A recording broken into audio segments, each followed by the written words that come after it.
Hello, and welcome to the next episode of the Magnetic Masculinity podcast, where we help men bridge the gap between achievement and fulfillment so that they can step into their most magnetic lives and learn the practical tools and strategies to help humanity heal out of the emotional dark ages. What I wanted to talk about today is something that I personally in my journey wouldn't even focus on when I started. But I feel like it's even less common in men to look at this as something to focus on when it comes to navigating change, which is self-compassion. But before we get into that, can you maybe explain a bit more about the resistance that might be coming up when it comes to changing or Self-compassion. when it comes to trying to change something in our lives, and why is it so hard, or why does it feel so hard to make change? Well, let's look at those as two different points. So there can be multiple reasons that it can feel very hard to make changes. And one of those can be resistance to change. One of them can be because the left brain prioritizes what is familiar and tries to avoid discomfort, and often changing is very uncomfortable. We might not have the proper nutrition or energy levels to create new neural pathways. And yet there can be a number of reasons that it can feel hard that are all overcomable. But one of the reasons is that we lack self-compassion, often referred to as self-love. And this is something that men are very much not trained to maximize and often miss out on this important foundation of transformation. And when we have this foundation in place, it makes everything else in our healing, growth, expansion, or flexing into our fullest potential and most delicious relationships. This foundational piece is critical. So maybe there are some men listening who are maybe having a question. Okay, like I want to change, but what does self-compassion has to do with that? Like what's the role of self-compassion in change? Yeah, so that's a great question. Self-love or self-compassion are very popular topics in self-help, spirituality, and psychology. And the reason we're choosing self-compassion over self-love is a lot of human beings have been taught to love themselves very conditionally. So subconsciously, psychologically, there are a lot of conditions on the word love. And love sort of might subtly imply that we have to be X, Y, or Z in order to be worthy of it. Whereas it's a lot easier reach to compassion, because compassion sort of allows mentally and psychology, with the egregore of the word compassion, sort of is more tangible and allows more mistake and room for error. Because often if we're focusing on I have to love myself, then it actually might make us more blind to our blind spots, which are actually the portals or gateways to expansion and self-awareness. And self-compassion is this foundation. If we have self-compassion, we allow ourselves to make mistakes. All of a sudden, we can look at the ways that we're not showing up in our highest alignment without making it mean that we're bad or wrong, or shame collapsing, or becoming defensive or reactive. So if we have this self-compassion layer, this I approve of myself, I accept myself. Now, part of acceptance is accepting that some things need changing, or that we might prefer massive optimization in certain areas. But if we're doing it from a layer or a foundation or basis of self-compassion, we're doing it with a very different energy. So we're taking action from a different energy. Action taken from an energy of self-compassion is easier and more sustainable than action taken from a place of resistance, forcing, or I'm not good enough. So again, that comes back to that resistance, or that inability to change or sustain change, or the difficulty in change. Whereas if we have that layer of self-compassion down first as the foundation, then it also projects that onto others. We have more compassion for others, which means we're more able to connect to others. We're more willing to look at our blind spots, or what I call eat our shit sandwiches, without shame collapsing or making it mean anything. So it actually frees up a lot of energy and creates just a very hospitable environment for change and connection. Can you maybe give an example of how did it look like to have or take action from self-compassion versus self-hate, or like not good enough? What are some of the, or like, is Okay. there one example either from a man that you have worked with, or just so listeners can get an idea what's the difference? Yeah, so often, or some people prefer some metaphors. If anybody's familiar with the law of attraction, my theory about this would very much align with that teaching, that again, it's the energy behind the action or the emotion behind the action that is as important as the action. So I could heal or grow. I used to push my own self-growth and perfectionism and excellence from a place of I'm not good enough. I'm not good enough. I have to have X, Y, or Z. I have to be X, Y, or Z and achieve X, Y, or Z at X, Y, or Z level in order to be worthy of my own approval. And that whatever that X, Y, or Z was a target I never hit. There was always another one and another one. So that journey felt painful, it felt hard, and I didn't enjoy it as much.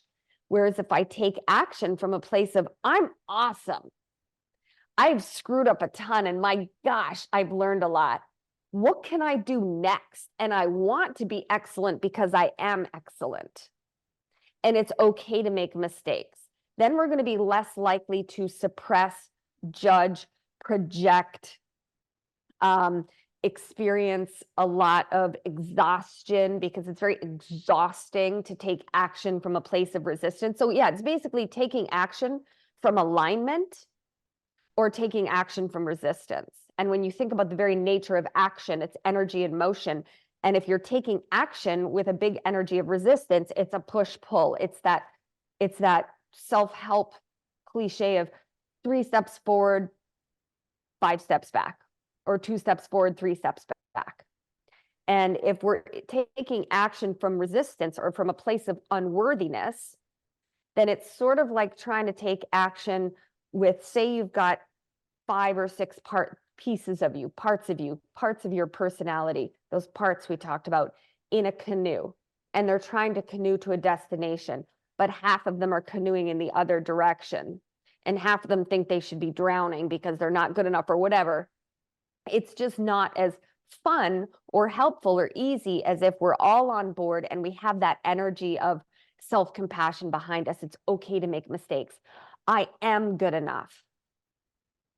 It's like another example of the energy behind something. I'll give you an example that I actually give to clients frequently when I'm trying to explain this concept of the energy behind action and how that impacts the law of attraction, or what we attract, or what we entrain to, or the energy that we have in our body to spend on becoming and sustaining excellence, whatever that looks like for us, and fulfillment.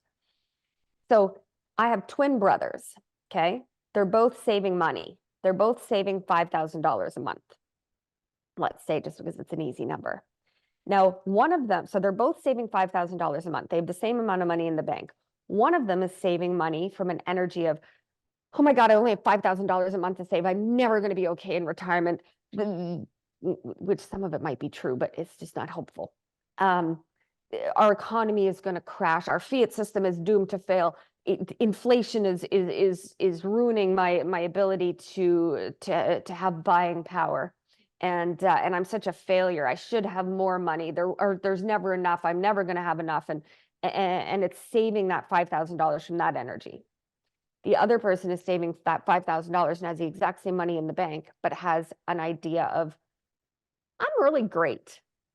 You know what? There's so much money that I earn, that I have $5,000 every month that I can put away in a pot of money that my future self is going to super enjoy. Now, because of inflation and stuff, I should maybe learn more about how the economy works. What would be really fun for me to invest in? What things could I use this money for? I'm so blessed to have so much money left over. And look, every month it gets bigger and bigger. So they're both taking the same action, but that energy behind the action is very different. So which one do you think is going to enjoy their life more? And which one do you think is going to have more energy? And which one do you think is going to have more inspiration and intuition and opportunities and synchronicities? And does that make sense? Yeah, it does. And even as you were speaking, I was thinking about what about men who, let's say for them, that sense of good enough is based on how they perform. So if they focus on based on how I perform, that's how good I am, what would Yes. be approach with that? Yeah, so that is very common. And I would say that that is true for probably 75 to 80% of my clients at least. And these are men who have checked all the boxes. They have achieved a lot, accomplished a lot. And one of the objections they often give me is, hey, it's actually my not good enough that have gotten me to where I am. And I had this conversation within the last couple of days with a client who was like, I'm resistant to self-compassion because it has been my sort of driving myself and my shame and my judgment that has allowed me to achieve what I have currently achieved. And I acknowledge that. So we can look at the part of us, that inner critic, the inner not good enough, that inner fuel, and thank it and acknowledge that it has gotten us to where we're going, but that we could achieve a similar result with more fun and more energy and feel more fulfilled if we now shift that to a baseline of self-compassion and then striving for something different because it would be fun and because we can and because we enjoy the challenge and because we are excellent. So why not achieve it because you are excellent rather than I will believe I'm excellent once I achieve that. So again, it has more energy behind that force, but it is definitely very common and very normal for men to make achieving things conditioned for their self-approval and then also have resistance to self-compassion because they fear that without that inner critic or that inner voice or that shame or that judgment or that shoving and pushing and forcing and bullying themselves into growth and achievement, that they won't be able to achieve. So even like going a step further, if somebody might actually be excellent, but they might not see themselves as excellent. So they might be dragging some of their old self with them. And the conditioned self. yeah, and to some extent, they might have this thought of like, I just want to let it go. I just want to get rid of it, but I just keep dragging it with me. Like, what can help them to, I think initially the thought is, I just want to get rid of it. I don't want to think about it. I just want to focus on this excellence. And a lot of times they might even have external proof that I am excellent, but there's still something that is coming with, or that they might have that attachment towards that, what was it, conditioned self. What is the process there? How can they navigate that? That's a really good question. And if I'm not answering it, then ask it again in a different way. Because I think it's very important. And definitely, I would say almost every client I work with has some of that and feels that way.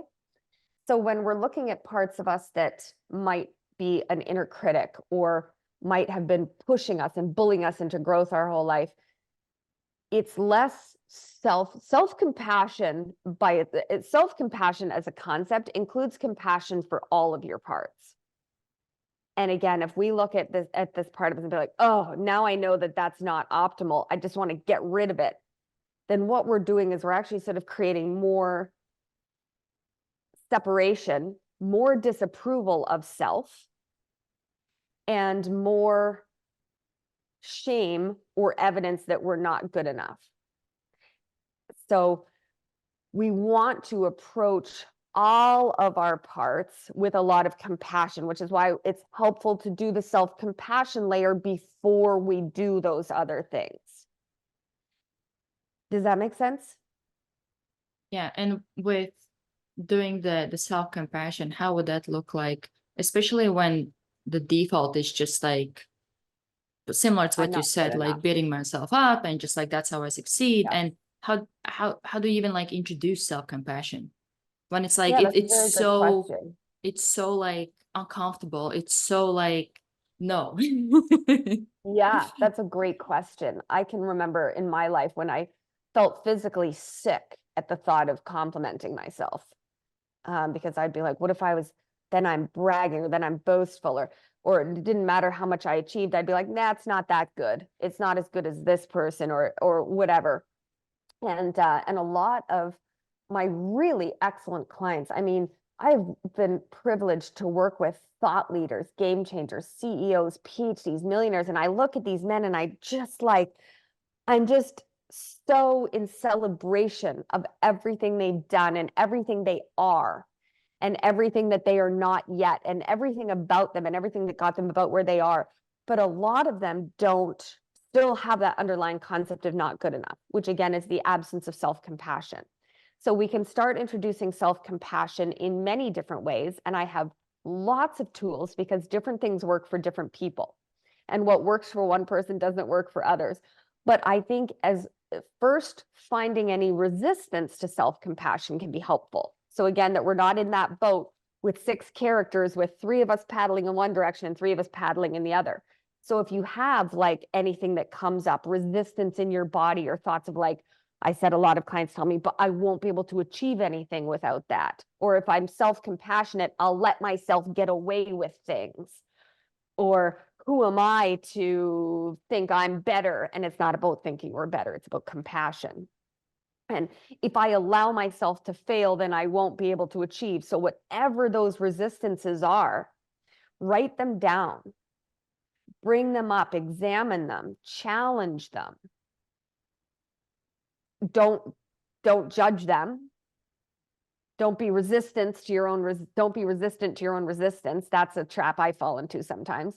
But we can, before we make that change, we can look at the resistance and we can challenge or help find those parts of us that feel that way, help them find, I guess, a perspective that will encourage them to take this action. Like, yes, you have worked very well for me by pushing me and criticizing me and judging me. Thank you for getting me to where I am. Thank you. You know, it's acknowledging that part of ourselves. It can be allowing that resistance to be there and understanding that sometimes resistance is just unfamiliarity. Hey, what is familiar to me is not being self-compassionate. So it's going to be uncomfortable until I make that familiar, and that's okay. Or like that example I always use for building a new muscle at the gym, and I want to get a bigger bicep muscle and I'm lifting weights and it gets really uncomfortable, I make it mean I'm succeeding. So we can also look at some of that discomfort and resistance and say, this means I'm succeeding. I'm nailing it. Good job. And then you're not in resistance to the resistance. You're just allowing it to be there, being curious about it, and finding whichever parts of you in resistance. And just like you would as a good leader, which most of my clients are entrepreneurs and leaders, how would you mentor or coach a team member in your organization that was feeling very distant or not on board with the direction of the company? You could bully them and threaten them or fire them. And maybe we've done that. But what would be optimal is listening to them, hearing them, meeting them where they're at, and then finding a perspective that would help them align with at least trying the new change, AKA trying self-compassion. And then it's just starting wherever you can. Say, I beat myself up today. Great. That's okay. Oh, I bullied somebody at work today. That's okay. I did my best. I'm very brave for looking at the fact that I bullied somebody. Or, hey, it can look at, you know, I am a man who was raised in a culture that of emotional beings, which human beings are, who was never given a chance to learn my emotions or to embrace my emotions. You can have compassion for that person. Sometimes if people really can't access self-compassion, I have them imagine their life story as if they were watching it on a TV screen.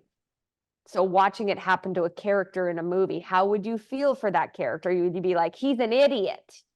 Or how would you speak to your best friend? Or how would you speak to your child? If a man has children, that's very helpful sometimes, where I can say, would you speak to your child the way you speak to yourself? Would you speak to your best friend the way you speak to yourself? Even if it feels uncomfortable and unfamiliar, I want you to start speaking to yourself the way you would speak to your children, your little brother or sister, a puppy, your best friend, whoever it is. And if you spoke to all of them very harshly, that's okay too. Have compassion for yourself, that that's where you're at. Like, I mean, wherever you're at, you're at. And you could start slowly finding things that you approve of in yourself. Well, I have a reasonably well-formed neck. Like, I don't care. I literally had a client who was like, I don't like any part of myself. And he was gorgeous. I mean, gorgeous, smart, athletic, had accomplished so much. And I think had such a kind heart that he hadn't accessed yet. But I was like, find one thing you like about yourself. And he was like, I like my neck. Great. Then you like your neck. Is there one thing you've done that you really are proud of, that you didn't do a great job of? So again, we don't want to make our self-love or our self-compassion contingent on what we achieve. We want to achieve those things as a result of that foundation of inspiration, magnetic masculinity, authentic alignment. And it's just feeling uncomfortable and doing it anyways until we make that unfamiliar familiar. And remembering why we're doing it, and why we're doing it is that it's a lot more fun to achieve things from a place of self-compassion. And it's going to help us be more compassionate to others, which means we're going to have more connection in our personal relationships. We're going to have more fun in our personal relationships. We're going to have more fun and an easier time connecting and collaborating with our business colleagues. So yeah, I guess if let's break that down in more logically. So first, we find any parts of ourselves that are in resistance. We address the resistance. We remember why it benefits us to have self-compassion. Even if at first we have to trick ourselves a little bit and be like, it's going to make me more excellent if I have self-compassion. It's going to help me have better relationships. I'm going to be able to achieve more at work with less effort because the energy of self-compassion is a lot more fun and self-generating than forcing. I think if we looked at a really great book, Power versus Force by Dr. David Hawkins, it would be power rather than force. So addressing any resistance with as much compassion as we can muster, meeting ourselves where we're at, wherever that is, even if we're like, I'm a judgy, bully jerk at work whose wife can't stand him, and I have been fear-mongering people and self-loathing my whole life. Okay, great. Anybody would be like that in your shoes if they grew up like you did. So it's finding that compassion. And then just taking little steps and remembering why we're doing it. And every time you fail, if you start beating yourself up, this is what I used to do. I'd catch myself beating myself up and I'd be like, oh, there I go, beating myself up again. I can't even do this right. I can't even do self-compassion right. I'm beating myself up, which is very incompassionate, whichever word that is. So instead, it's celebrating the awareness. Oh, there I am in that old pattern. That's not my fault, but definitely my problem. Wow, now I'm in awareness, I'm nailing it. And it's like, whatever you do that day, you can start to reprogram your brain by saying, I'm nailing it. It's like, oh, I wanted to have 5 cups of coffee today, and I only had 3 cups of coffee today. I'm nailing it. Yeah. I wanted to punch somebody in the face this morning on my drive to work, and I didn't. Wow, I'm nailing it. So meet yourself wherever you're at. You can have a little sense of humor, and just remember, another very simple tool that I share with people that I can't stress how effective this tool is. If you apply it every day, as many times as you can, put sticky notes in your house, set reminders on your phone every 15 minutes. Ask yourself as many times as you can in a day, am I using my words as medicine or poison? And that's words to yourself and words to others. So if you catch yourself beating yourself up, don't beat yourself up. Just catch it and say, what would be medicine for this right now? Because the more, and this is also something that can help us not feel the pain of, or the anger or agitation when others are behaving in their less aligned self, or they're stuck in their lack of self-compassion and projecting it onto everybody else. If we're filled with poison, we're more likely to serve poison to others. But just because somebody else serves us poison doesn't mean we have to drink it.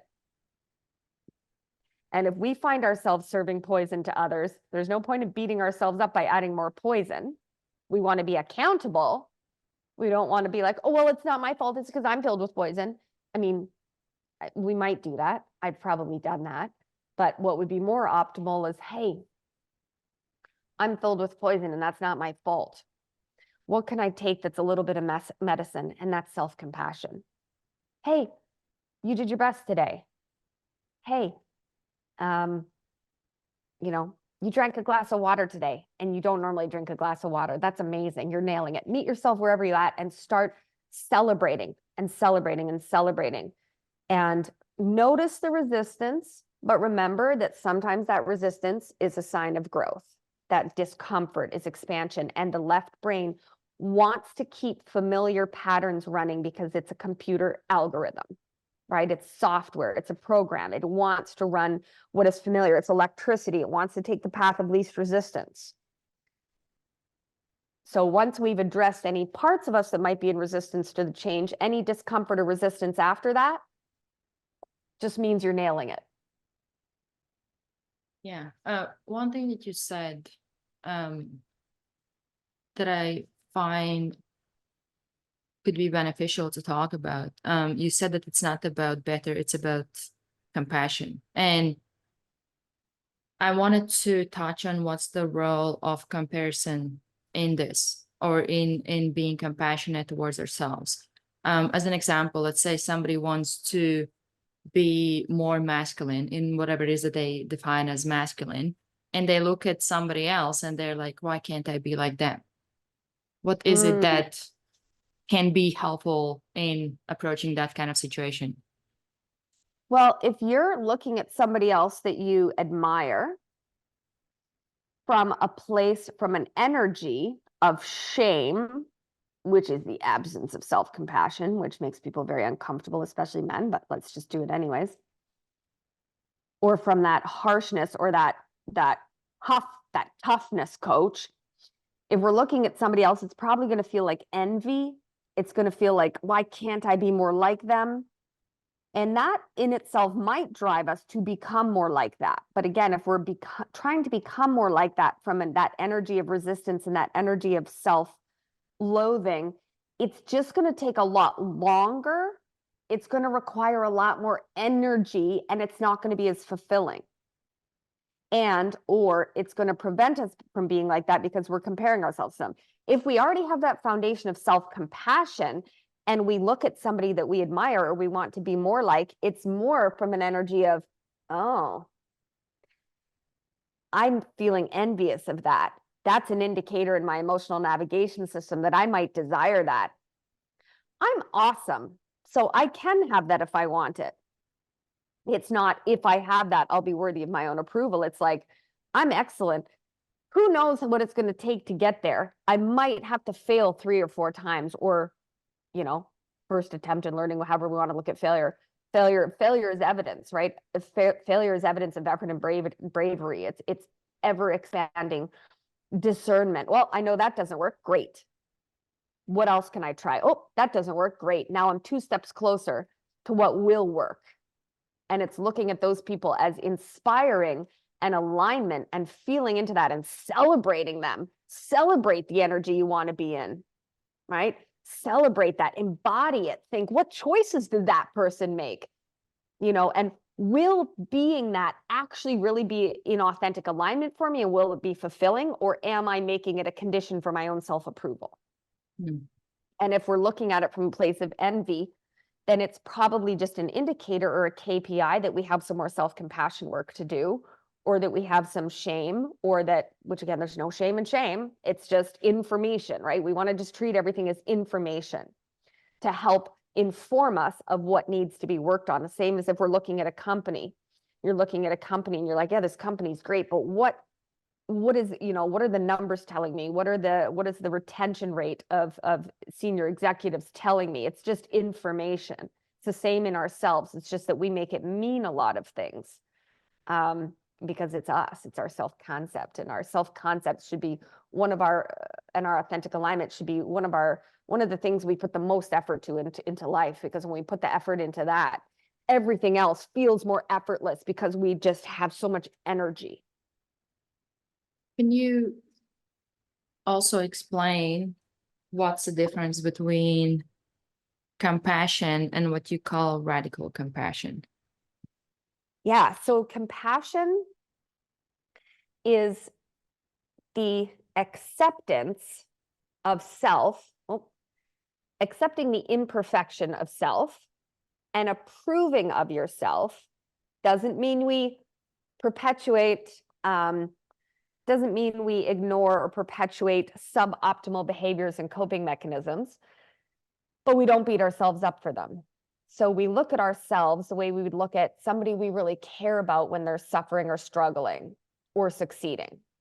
We look at them with encouragement, compassion, and acknowledgement and appreciation. And again, part of acceptance is accepting that some things need changing. It doesn't look like, oh, well, I'm doing all of these things that are suboptimal. Great, I love myself for them. It's more like, okay, this is what's going on. I accept it. I don't expect myself to be perfect. And now I'm excited. I know exactly and specifically where I need to do the work that's going to create this ever expanding awareness and this ever expanding expression of my self-concept, my life, my masculinity, my relationships, my work, my life purpose, whatever it is. Now, radical compassion is a concept that I focus a lot on in my coaching that helps us not get stuck in a blame trap or a blind spot trap. And what I mean by that is radical compassion is compassion for yourself, that you were impacted. Say your father didn't know how to tell you he loved you enough in childhood, and you just wanted him to say to you, you're a good boy, son. I approve of you. I'm proud of you. You're great. Even when you cry, even when you screw up, even when you feel like you're not good enough, you're always loved and accepted. You're celebrated for being you. So if you did not get that, or you had some bullying, or you had unhealthy relationships, or you had anything in society or anything in your reality or anything in your life that impacted you and other people impacting you, it's compassion for yourself, meeting yourself where you're at and saying how you would maybe speak to a child who is struggling or suffering or doing whatever they were doing. It's just compassion for yourself. It's acknowledging yourself, meeting yourself where you're at with compassion, not looking at any of it as good or bad, right or wrong. It's just neutral information. And then instead of getting caught in the I blame society, I blame my parents, I blame this, I blame that, it's compassion. We create that compassion within ourselves first until there's so much compassion within us for ourselves that we can start spilling it out. Then we can spill some out. We can expand it because it's like a full bucket of self-compassion. Then we can start empathizing more with others and saying, I acknowledge that I was impacted by society and by my parents and by whatever impacted me. And I have compassion. And I have compassion for those who impacted me with their unskillfulness. I have compassion that they did their best. So it's not blaming them, but also acknowledging that we were impacted. And then our next gen, our 3.0 of self-compassion and radical compassion is compassion for those that we have impacted with our unskillfulness and our crappy neurological programming. So it's compassion for self, meeting yourself wherever you're at, acceptance, even though accepting is accepting that some things need changing. It's accepting the parts of you that have been pushing you and comparing and forcing and judging and trying to make you tough and trying to push you and trying to, force you into excellence.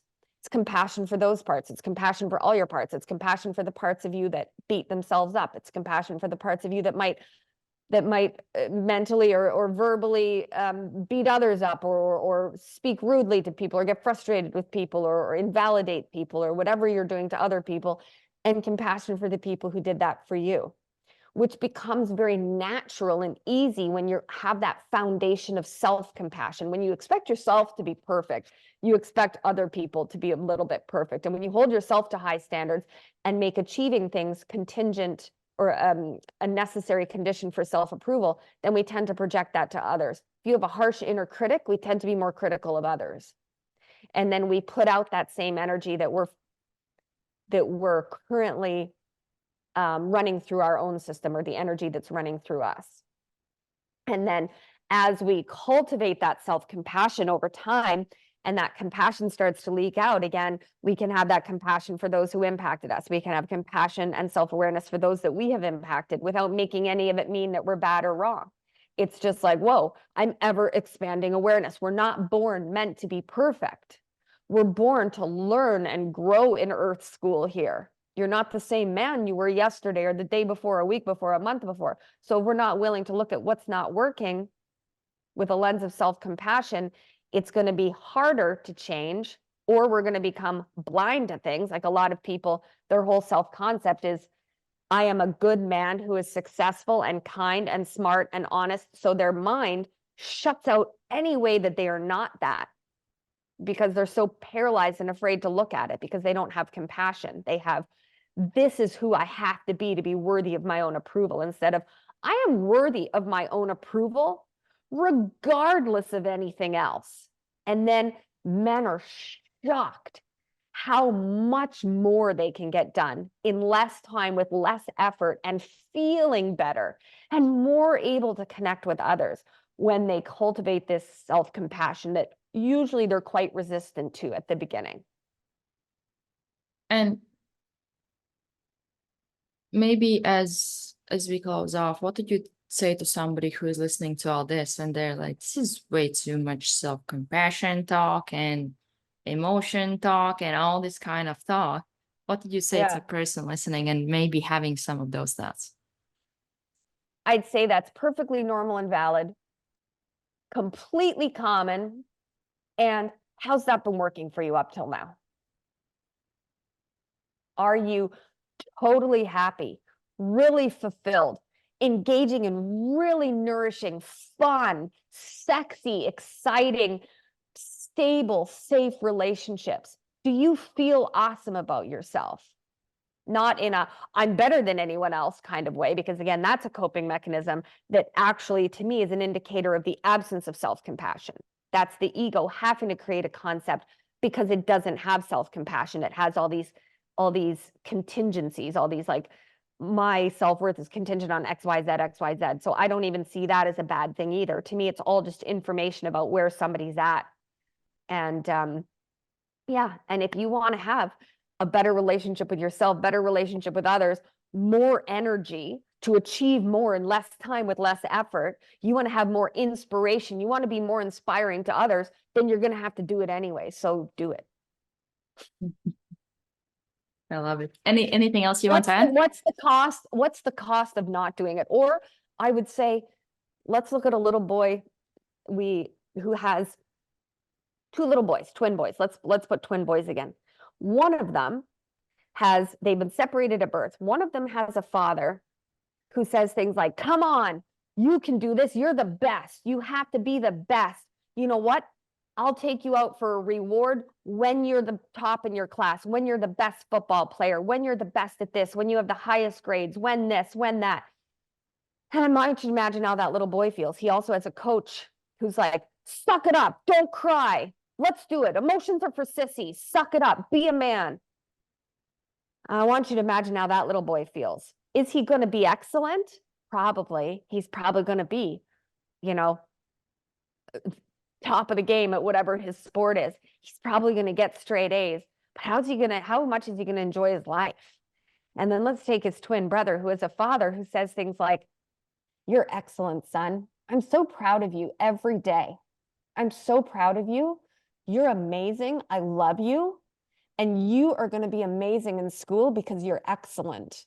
How can I help you? Is there anything you're struggling with in school? It's okay to fail. We learn a lot from our failures. What sport would you really enjoy playing? Would it be fun to be excellent at it? Let's keep practicing till we're super awesome at it. Oh my God, look how great you are. Woo, I celebrate you." Which kid's going to have more fun?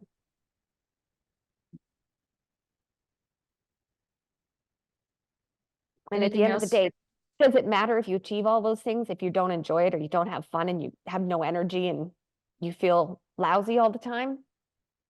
So yeah, it's going to feel unfamiliar and uncomfortable for you. Do it anyways. Yeah. All right. Anything else you want to add when it comes to compassion and radical compassion?